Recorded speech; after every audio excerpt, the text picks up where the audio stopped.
पहले जो हमारे पास ऑब्जेक्ट है इसमें हमने अननोन वेट फाइंड आउट करना है बाय यूजिंग, सही है, पैरेललोग्राम मेथड या वेक्टर एडिशन के जरिए अननोन वेट फाइंड आउट करना है। पहला काम आपने क्या करना है, आपके पास एक 4 साइज पेपर मिलेगा, इसको फोल्ड करना है, सही है। फोल्ड करने के बाद ये दोनों पुली लगी हुई होंगी, इन दोनों के नीचे फिक्स करेंगे आप, सही है। अगर जब फिक्स करते हैं इसके एंड पे रखना है आपको। इसके एंड पे रखने से क्या होगा, आपके यहाँ पे स्पेस जो है ना ज़्यादा होगा, तो आप जब मिरर रखते हैं ना तो उसमें आसानी होगी मिरर रखने में, सही है। उसके बाद आपने क्या करना है, धागा लेना है, थ्रेड को फर्स्ट इसके ऊपर से पास करेंगे, सही है। इतना सा धागा होगा, इसको काटेंगे हम, सही। दोनों एंड पे एक एक वेट बांधना। आप इसमें वेट्स को एडजस्ट नहीं करना, आपने जितने भी हो इसमें वेट्स वो एज इट इज आपने इसको बस टाई करना है, सही है। बांध देना, बांधने के बाद इसके ऊपर इसको ये माला पहना देना। एक और पीस लेना है हमने, तो इसके जितना आपने लेना है, सही है। इससे छोटा भी चल जाएगा, सही है, बोर्ड के अंदर हम। फिर ये थर्ड वेट जो होगा ये वाला, इसके ऊपर इसके एक एंड पे बांध देना है, एक एंड पे टाई करोगे, दूसरा एंड जो है यहाँ पे इस धागे के ऊपर कहीं पे भी बांध दोगे, ये हो गया, सही है। इसके बाद क्या करना है, इसके वेट्स को एडजस्ट करना है। कैसे करोगे, इनके नाम याद रखो, एक का नाम P, एक का नाम Q, बीच वाला R, सही है। हम एक दफ़ा P और Q को, यानी ये P ये Q है, इन दोनों को इक्वल रखते हैं। जो इक्वल में हम करवाते हैं 40 ग्राम, सही है। ये एक स्लॉट कितने का है, 20 ग्राम का है, और ये हैंगर भी क्या है, 20 ग्राम का है। तो 20 कितना हो गया, 40। तो हम इक्वल में 40 रखवा के करवाते हैं, तो इसमें पहले 40 करवाएंगे इसमें, सही है। तो ये 40 हो गया। अब बीच में कितना रखोगे, बीच में इतना रखते हैं कि इस P और Q के सम से कम होना चाहिए, लेकिन इंडिविजुअल से बड़ा होना चाहिए। बीच वाला जो वेट जो होगा इन दोनों के सम से कम, लेकिन इंडिविजुअल से बड़ा, इससे भी बड़ा, इससे भी बड़ा। तो वो कितना हो सकता है, जब 20 के हैं, इन दोनों का सम 80 होता है, तो हम कम कितना रख सकते हैं, 60 रख सकते हैं। अब 60 जो होगा वो दोनों से इंडिविजुअल से भी बड़ा है ना, तो इसी तरीके से इसको अरेंज करते हैं। ये देखो, ये 40 बीच में 60, दोनों के सम से कम है लेकिन इंडिविजुअल से बड़ा है, ऐसे सेट करो। अब एक चीज़ का ख्याल रखना, ये यहाँ सरफेस पे टच नहीं होने चाहिए, अगर नहीं हो रहे हैं तो फिर हो गए। उसके बाद क्या करेंगे आप, उसके बाद हम क्या करेंगे, ये जो वाई शेप बन रहा है ना धागे का, इसको हमने क्या करना है, इस पेपर पे प्लॉट करना है, सही है। उसको प्लॉट करने के लिए हम किस चीज़ की मदद लेंगे, मिरर की। मिरर में हम क्या करेंगे, इस धागे का इमेज देखेंगे, सही। धागे के इमेज को थोड़ा वो करो, इसको ऐसे देखो कि ये धागे का इमेज जो है ना इसी के पीछे आ रहा होगा, या इसके ऊपर ओवरलैप कर रहा होगा। उसी लाइन में एक डॉट आपने क्या करना, ऊपर लगाना है, थोड़ा खुद को एडजस्ट करना, खुद को। एक डॉट ऊपर लगाओगे, देखो यहाँ पे, देखो यहाँ पे छुप रहा है ना, एक डॉट ऊपर एक डॉट नीचे, यहाँ पे ओवरलैप हो रहा है उसी लाइन। सेम उसी तरीके से यहाँ पे भी रखेंगे, जहाँ ओवरलैप हो रहा है एक डॉट नीचे एक डॉट ऊपर लगाओ, ये हो गया, सही है। सेम उसी तरीके से यहाँ पे नीचे भी लगाएंगे, सही है। जब आप डॉट लगाते हैं इसको, तो आपने इसको हिलाना नहीं होता है, ख्याल रखना होता है केयरफुली। यहाँ पे डॉट लग गया, ये हो गया, इसको हटा दो। अब ये हमारा काम हो गया। इसके बाद हम क्या करेंगे, इसको नीचे उतारने से पहले यहाँ पे वेट्स लिखेंगे, जो भी रखिए। 40 रखा था, यहाँ पे 40 और यहाँ पे 60, सही है। अभी तो इक्वल वेट्स हैं, मसला नहीं होगा, लेकिन जब डिफरेंट वेट होंगे तो आपको बाद में हो सकता है ये इसको इधर इसको उधर कर दिया हो जब निकालने के बाद, तो इसीलिए कंफ्यूज हो जाओ। उससे अच्छा कि पहले लिख लें। अब क्या करोगे, इसको धागे को हटाओ और उसके बाद ये पेपर आप निकालेंगे, सही है। अब हमने यहाँ पे क्या करना है, ड्राइंग करनी है। तो हमने जो पॉइंट्स लगाए हैं इनको आप क्या करेंगे, आप ज्वाइन करेंगे। जैसे ये दोनों पॉइंट्स है इस साइड पे, इन दोनों को ज्वाइन करो, सही है। इस लाइन को एक्सटेंड करो जितना कर सकते हो, उसका कोई इशू नहीं है, सही है। और इन दोनों पॉइंट्स को आपने ज्वाइन करो और इनको इतना एक्सटेंड करो कि ये आपस में इंटरसेक्ट हो जाए, सही है, यहाँ पे इंटरसेक्ट हो जाए। सेम उसी तरीके से इन दोनों को भी ज्वाइन करना है। अब ये देखो, ये इन दोनों को जब हम ज्वाइन करते हैं ना, ये आउट चला जाता है। इसकी वजह क्या है, जब हम रोड लगाते हैं तो वो हिल रहा था, मूव कर रहा था, उसी वजह से ये लाइन आउट होता है। जब भी ऐसा हो तो आपने आंखें बंद करके एक लाइन यहाँ से ड्रॉ करना है और ये दो डॉट ना पूरी यहाँ पे लगा देना, सही है। और ये वाले मिटा दो ताकि किसी को पता नहीं चले। ये हो गया। अब इसके बाद हम क्या करेंगे, अब ये जो वेट जो है इनको हमने यहाँ पे पैरेललोग्राम बनाना, प्लॉट करना। अब प्लॉट तो नहीं कर सकते, ये तो ग्राम वेट में है, सही है, ग्राम्स में है ये, तो प्लॉट नहीं कर सकते। इसीलिए हम क्या कहते हैं, एक स्केल लेते हैं। हम कहते हैं कि 10 ग्राम जो है वो 1 सेंटीमीटर के बराबर है, सही है। अब अगर 20 ग्राम होगा तो वो कितने के बराबर होगा, 2 सेंटीमीटर के। अच्छा 40 ग्राम है लेट्स सपोज, तो ये कितने के बराबर होगा, 4 सेंटीमीटर के। अगर 60 ग्राम है तो 6 सेंटीमीटर के बराबर होगा। अब हमने स्केल ले लिया, इसके बाद हम क्या करेंगे, यहाँ पे प्लॉट करेंगे। कैसे करेंगे, इस साइड में कितना वेट था, कितने सेंटीमीटर के बराबर होगा, 4। तो हमने क्या करना है, स्केल लगाना है इसमें। इसको क्या कहते हैं, कंपास कहते हैं। अच्छा ये कंपास हो गया हमारा। इस कंपास में हम लगाएंगे, इस कंपास में पेंसिल लगाएंगे, फिर पेंसिल में कंपास लगा के यहाँ पे 4 सेंटीमीटर सेट करेंगे, सही है। 4 सेंटीमीटर सेट कर दिया। सेट करने के बाद इस इंटरसेक्शन पॉइंट पे रख के, ये इंटरसेक्शन पॉइंट है, इस पे रख के एक आर्क लगाएंगे यहाँ पे। यहाँ पे 4 सेंटीमीटर का क्यों लगाया, क्योंकि इस साइड पे हमारा कितना वेट था, 40 ग्राम, और वो किसके बराबर होता है, 4 सेंटीमीटर। इस साइड पे कितना वेट है, 40 ग्राम, सही है। तो ये कितने सेंटीमीटर के बराबर होगा, 4 सेंटीमीटर के। तो 4 सेंटीमीटर ऑलरेडी सेट है क्योंकि इक्वल वेट सही है, सही है। तो यही इसी से हम इंटरसेक्शन पॉइंट पे रख के एक आर्क लगाओगे यहाँ पे, इस लाइन पे। ये हो गया। अब हमने क्या करना है, यहाँ से एक आर्क यहाँ पे लगाना है, सही है। इसकी लेंथ कितनी रखोगे, इस साइड की जितनी। आप इस साइड के यहाँ पे ले जाके इतना सेट कर दो और यहाँ रख के ये आर्क लगा, सही है। अभी तो इक्वल वेट्स है, कोई फर्क नहीं पड़ेगा। जब वेट्स चेंज होंगे तो क्या होगा, ये साइड 6 की होगी, 4 की डिफरेंट होंगी, अनइक्वल, तो तब ख्याल रखना। अब यहाँ से मैं एक आर्क यहाँ लगाऊंगा। इसकी लेंथ कितनी सेट करूँ, इस साइड की जितनी मैं सेट करूँगा और यहाँ पे रख के ये आर्क लगाऊंगा, सही है। ये हो गया कंप्लीट। अब आपने क्या करना है, यहाँ से यहाँ तक ज्वाइन करोगे तो पैरेललोग्राम बनाना है इसमें, सही है। ये ज्वाइन कर लिया इंटरसेक्शन पॉइंट्स, ये वाले इंटरसेक्शन पॉइंट ज्वाइन कर लिए, ये हमारा क्या बन गया, पैरेललोग्राम बन गया, सही है। अब हमारा मेन चीज़ क्या है, ये वाला रिजल्टेंट यहाँ से लेके यहाँ तक आप क्या करेंगे, लाइन ज्वाइन करेंगे। ये दोनों आर्क जहाँ इंटरसेक्ट कर रहे हैं वहाँ से लेके ये लाइन है जहाँ इंटरसेक्ट कर रही है वहाँ तक आपने लाइन ज्वाइन करना है। और इसकी लेंथ कितनी होनी चाहिए, नीचे जितना वेट होगा उसकी जितनी, नीचे कितना वेट है, 60 ग्राम, तो कितने सेंटीमीटर, 6। तो ये वाली लेंथ 6 सेंटीमीटर आनी चाहिए। लेकिन अभी हमारी आ रही कितनी, 6.2 सेंटीमीटर आ रही है। तो ये हमारे पास 0.2 क्या है, एरर है। हम इस प्रैक्टिकल में बेसिकली क्या करते हैं, यहाँ जो वेट हैंग करते हैं ना, इसकी वैल्यू निकालते हैं बाय यूजिंग पैरेललोग्राम मेथड, सही है। तो ये ऑब्जेक्ट हमारा।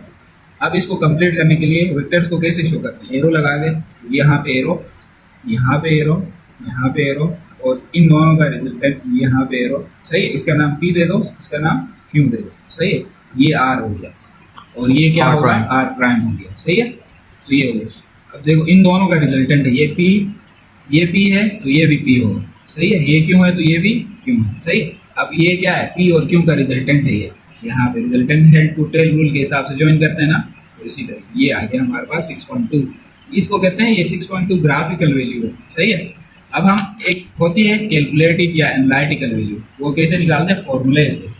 फॉर्मूले वाली R को हम रिप्रेजेंट करते हैं R double prime equal to P square plus Q square plus 2PQ cos theta, सही है, समझ में आ रहा है।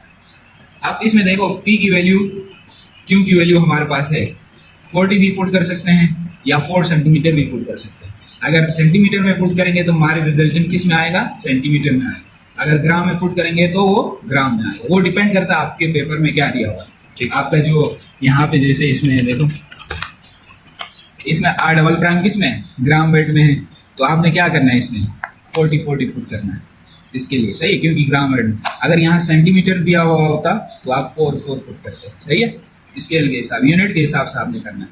उसके बाद आपने, हमें P और Q, यहाँ पे है थीटा एंगल, ये कौन सा वाला थीटा, ये P और Q के दरमियान ये वाला एंगल, ये कितना बन रहा है वो चाहिए। तो वो किस चीज़ से निकालेंगे, हम निकालेंगे प्रोटेक्टर से, D से, सही है। इस D को यूँ रखोगे, इस लाइन के ऊपर ये हॉरिजॉन्टल लाइन आनी चाहिए। ये देखो ये बिल्कुल सीधा रखा, सही है। अब हम स्केल कौन सी पढ़ेंगे, नीचे वाली, सही है, ये नीचे वाली पढ़ेंगे, 0 से यूं शुरू हो रहा है, इस लाइन तक देखो कितनी आ रही है आपकी एंगल, ये वाली लाइन जो है 78 आ रही है, सही है। थोड़ा 1-2 का चल जाता है तो इसको हम लेंगे 78, ये आ गई 78 हमारी एंगल, सही है। अब इस फॉर्मूले में जो वैल्यूज रिक्वायर्ड थी कैलकुलेशन के लिए तो वो हमारे पास मिल गई। हमें यहाँ पे जो है टेबल में ग्राम में दिया, ग्राम वेट का यूनिट है, तो इसीलिए हम क्या करेंगे, ग्राम वाली वैल्यूज को पुट करेंगे हम, ये वाली, सही। तो पी की वैल्यू कितनी है, 40 स्क्वायर प्लस यहाँ पे कितनी है, क्यू की वैल्यू 40 स्क्वायर हो गया, इक्वल वेट से इसीलिए 2 मल्टीप्लाई बाई 40 फिर मल्टीप्लाई बाई 40 कोस थीटा की जगह पे अभी कितनी आई, 78, सही है। इसको सोल्व करके जो वैल्यू आएगी वो कहलाएगी आपकी ग्राफिकल और सॉरी कैलकुलेटेड या एनालिटिकल वैल्यू कहलाएगी, सही है। इसको सोल्व करेंगे, सोल्व करें।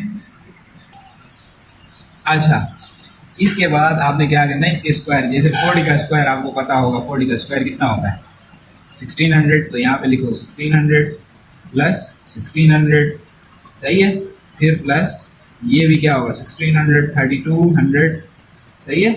और उसके बाद कोस हम निकालेंगे, कोस 78 कितना आया 0.207, सही है। तो इसकी जगह पे हम लिखेंगे 0.कोस 78 की जगह पे 0.208 लिख सकते हो राउंड ऑफ करके इसको, सही है। ये हो गया। अब हम इसको सॉल्व करेंगे, ये क्या हो रहा है, ये दोनों मल्टीप्लाई हो रहे हैं, तो कोस की वैल्यू हमें पता है, इसको मल्टीप्लाई करेंगे 3200 से, सही है, ये आया। फिर इसके साथ क्या प्लस हो रहे हैं 1600 प्लस कर रहे हैं, तो ये 3200 होता ना, तो डायरेक्ट 3200 लिखेंगे, सही है, ये आया। तो ये अंडर रूट हमारे पास कितना आया 3865.31, ये आया। अब इसका हम अंडर रूट लेंगे, अंडर रूट आंसर करेंगे तो हमारे पास वैल्यू आ गई कितनी 62.17, सही है, R डबल प्राइम। तो ये ग्राम वेट में आ गया, सही है, ग्राम वेट में आ गया क्योंकि हमने 40 ग्राम में वैल्यूज डाली थी, तो आंसर भी आपका किस में आया, ग्राम में। तो आप यहाँ पे इसकी जगह पे आप यहाँ पे लिखेंगे 62.17 पुट करेंगे, सही है, तो ये वैल्यू समझ गए। अच्छा, तो ये एक हो जाएगा हमारे पास कंप्लीट। यहाँ पे देखें ये वाला जो है ना एक्सपेरिमेंटल एरर कहलाता है। एक्सपेरिमेंटल एरर में क्या हो सकता है, दो चीज़ें, एक कैलकुलेटेड वैल्यू और एक ग्राफिकल वैल्यू, इन दोनों का डिफरेंस जो भी आएगा उसको हम एक्सपेरिमेंटल एरर कहेंगे, सही है। ग्राफिकल अभी 6.2 आई है, तो इसको अगर ग्राम में कन्वर्ट करना चाहो तो मल्टीप्लाई बाय 10 करोगे तो 62 ग्राम। अब 62 और ये 62.17 का डिफरेंस लो तो 0.17 क्या कहलाएगा, एक्सपेरिमेंटल एरर कहलाएगा, सही है। ये हो गया हमारे पास कंप्लीट इक्वल वेट्स के लिए, सही है। अब डिफरेंट वेट्स के लिए करें। अब एक हो गया हमारे पास इक्वल वेट्स का, सही है, ये इक्वल हो गया। इसको बैक साइड पे इसको थोड़ा सा फोल्ड करूँ, सही है, हम रफ वर्क कर रहे हैं तो इसीलिए नया पेज नहीं लिया, सही है। इसको दोबारा फोल्ड करके बैक साइड पे दोबारा से इसके नीचे हम दोनों पुलीस के नीचे फिक्स करना है। उसके बाद दोबारा से इसको इसके वेट्स इसके ऊपर लगाने हैं। अब हमने क्या करना है, पी और क्यू को डिफरेंट वेट्स रखते हैं। डिफरेंट में हम कितना कितना रखते हैं, एक साइड पे 40 एक साइड पे 60, सही है। इस साइड पे मैं एक ऐड कर देता हूँ, सही है। अब बीच में कितना रखेंगे, सेम वही तरीका जो पिछले में किया इक्वल के लिए, दोनों के सम से कम होना चाहिए लेकिन इंडिविजुअल से बड़ा होना चाहिए। दोनों का कम सम कितना होता है पी और क्यू का 100, 60 प्लस 40 कितना होता है 100, तो बीच में कितना रख सकते हैं, 80 रख सकते हैं क्योंकि 20 ग्राम थे ना। अब ये 80 जो है इससे भी बड़ी वैल्यू है, इससे भी बड़ी वैल्यू है, तो हो गई सेटिंग। अब ये ख्याल रखो नीचे यहाँ पे टच नहीं होना चाहिए। अगर टच हो रहे हो, जैसे लेट सको ये यूँ हो रहा है, ये यूँ हो रहा है, तो ये गलत है। इसको सेट करने के लिए क्या करो, इसकी वजह क्या है, इस साइड पे धागे की लेंथ ज़्यादा है तो इसको थोड़ा सा बाहर ले आओ, सही है, और इसको यहाँ से थोड़ा खींच लो, तो क्या होगा, इस साइड पे दूसरी साइड पे धागे की लेंथ बढ़ जाएगी, सही है। ये हो गया, बस नीचे फ्लोर पे टच नहीं हो रहा है, सही है। तो ये अब अनइक्वल वेट्स के लिए हो गया। सेम उसी तरीके से जैसे इक्वल के लिए किया, यहाँ पे यूँ रखोगे, सही है। यूँ रखने के बाद इसकी जो है डॉट्स लगाएंगे सेम उसी तरीके से, सही है। लगाओ जल्दी जल्दी, ये भी, ये एक डॉट ऊपर एक डॉट नीचे, जहाँ ओवरलैप कर रहा है वहाँ पे लगाना है। सेम उसी तरीके से यहाँ पे भी लगाएंगे, जहाँ ओवरलैप कर रहा है एक डॉट ऊपर एक डॉट यहाँ पे, सही है, और नीचे भी लगाना है, सही है। तो एक डॉट ऊपर एक डॉट नीचे, ये हो गया सेम उसी तरह। अब इसको निकालते वक्त यहाँ वेट लिखेंगे, यहाँ 40 है, यहाँ 60 है और बीच में 80 है, सही है। तो ये हो गया। उसके बाद इसको उठाओ और उसके बाद इसको निकालो, निकालने के बाद इसको भी ड्रॉ करना है, बस सही है। इसको ड्रॉ करके छोड़ते हैं, बाकी कैलकुलेशन आप लोग खुद ही करो। ये 2 पॉइंट्स थे, इन दोनों को ज्वाइन करेंगे आप, सही है। ये 2 पॉइंट्स थे, इन दोनों को ज्वाइन करेंगे। ये 2 पॉइंट्स थे, अभी ये भी आउट जा रहे हैं, तो क्या करेंगे हम खुद से एक लाइन ड्रॉ करेंगे, 2 डॉट लगाएंगे, ये हो गया, सही है। पहले जो साइड पे ज़्यादा दूर है तो उसको निकालो, समझ गए। अब इस साइड में कितना है 40 और 60, तो आप क्या करेंगे, ये इसका नाम भूल जाता हूँ, क्या है, कंपास। कंपास को लोगे, जिस साइड पे जितना वेट है सेम स्केल लोगे, 10 ग्राम इक्वल टू 1 सेंटीमीटर। यहाँ कितना ग्राम है 60, तो 6 सेंटीमीटर यहाँ पे सेट करोगे कंपास पे, सही है। 6 सेंटीमीटर सेट किया, यहाँ पे इंटरसेक्शन पे रख के आग लगाया, सही है। अब इस साइड पे कितना है 40 ग्राम, सही है। अब 40 ग्राम इस कितने सेंटीमीटर के बराबर होगा 4, तो 4 सेंटीमीटर सेट करें, यहाँ पे रखें और यहाँ से आग लगाएं, ये हो गया। अब देखो, अब ये इक्वल वेट्स हैं, अब इसमें आप लोग यहाँ पे कंफ्यूज हो सकते हो, सही है। यहाँ से जब आग लगाते हैं ना तब बच्चे कंफ्यूज हो जाते हैं, तब आपने क्या करना है, सिंपल, यहाँ से अभी आग लगाना ना यहाँ, तो आपने क्या करना है, इस साइड की जितनी लेंथ आपने सेट कर दी और यहाँ रख के यूं आग लगा दिया, सही है। अब क्या करना है, यहाँ से आग लगाना है यहाँ पे ना, इस वक्त क्या करोगे, इस साइड की जितनी लेंथ सेट कर दो, कर दी, और यहाँ रख के ये आग लगा दो, ये हो गया। इसके बाद आप क्या करेंगे, इसको ज्वाइन करो, ज्वाइन करने के बाद ये ज्वाइन कर दिया तो ये पैरेललोग्राम बन गया, हो गया। उसके बाद क्या करेंगे, यहाँ से यहाँ तक लेंथ मेजर करें, वो कितनी आनी चाहिए 8 आनी चाहिए। अगर कम ज़्यादा आ रही है तो वो हमारा क्या है, एरर है, तो ये आ रही है 8.1, सही है। तो 0.1 का एरर चल जाता है, 8.1 सेंटीमीटर। अब से हम उसी तरीके से इसका भी एंगल निकालोगे, बाकी जो लेबलिंग जो है जो अनइक्वल के लिए किया था उसी तरीके से आप कर सकते हैं, सही है। ये हो गया, देखो एंगल कितना आ रहा बताओ, 71 नहीं ना, यूं पड़ा हुआ है नीचे वाले, इसके लिए 60 है, 79 69 सॉरी 69, देखो 89 नहीं ना, 89 कैसे बोल, 70 ये रहा 71 69 नहीं है, ये लाइन है ना, ये 70 71 72, तो ये है 72, सही है, समझ गए। तो इसी तरीके से आप कर, अब इसके लिए भी फॉर्मूला लगा के कैलकुलेशन करो, वो ये ग्राफिकल वैल्यू आ गई और एक कैलकुलेटेड वैल्यू आ गई, तो इस टेबल में आपने सब्स्टिट्यूट करना है, ये वाले टेबल जो है इसमें सब्स्टिट्यूट करना है, सही है। तो चलें।